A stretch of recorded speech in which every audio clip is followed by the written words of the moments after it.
À Molietz, les professionnels du tourisme de la communauté de communes Max étaient rassemblés pour les deuxièmes assises du tourisme, une activité économique qui représente de forts enjeux pour le territoire. Max s'est engagé à travers les nouvelles dispositions, notamment de la loi NOTRe et la création de l'Office de tourisme intercommunal, dans une dynamique pour passer du tourisme de cueillette à un vrai tourisme de conquête. Et c'est dans cet esprit qu'à travers des événements comme les Assises du tourisme, en réunissant donc les énergies, on souhaite mutualiser, fédérer et puis retrouver aussi un souffle pour passer sur un tourisme dynamique. Un tourisme moderne, actif, qui fera largement appel aux nouvelles technologies et permettra encore une fois de développer un tourisme de qualité sur notre territoire à travers nos infrastructures. Le tourisme comme nombre d'activités économiques a dû se mettre à la page des nouvelles innovations numériques et des nouvelles tendances. Pour autant, Pierre Éloi, qui accompagne les acteurs du tourisme, a tenu à rassurer les professionnels présents. Il y a un mot aussi qui fait peur, c'est le mot tendance. Et quand on présente les tendances, ça veut dire que chaque année on doit se renouveler, chaque année on doit arrêter ce qu'on avait fait l'année dernière, ça ne marche pas comme ça. Et qu'il y a des fondamentaux qui seront toujours là.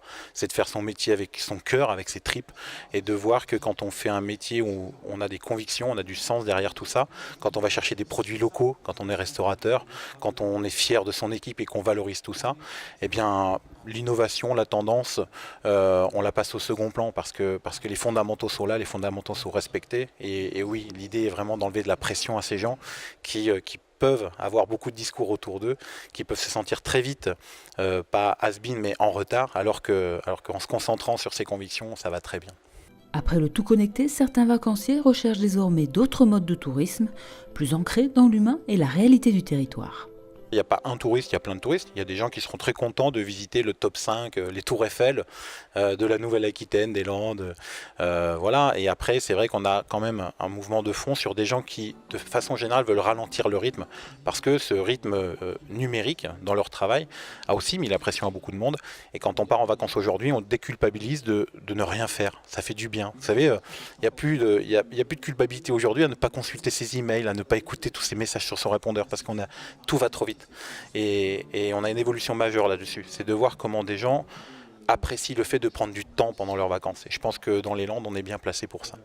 C'est une véritable volonté de s'inscrire dans cette tendance, de effectivement remettre l'homme au cœur de notre préoccupation. Une destination sans avoir une relation avec le territoire à travers les personnes qui y habitent n'est pas une véritable destination. Et ça, c'est capital parce que si sur notre territoire, on a bien quelque chose à défendre, c'est notre spécificité, notre singularité en quelque sorte, et l'attachement que les gens ont à venir chez nous et à y revenir grâce justement à tous les événements, à l'ambiance et au partage que je pense notre territoire sait faire à travers ses valeurs. Pour Max, coller à ces nouvelles formes de tourisme fait partie des objectifs du territoire qui a de nombreux atouts à faire valoir.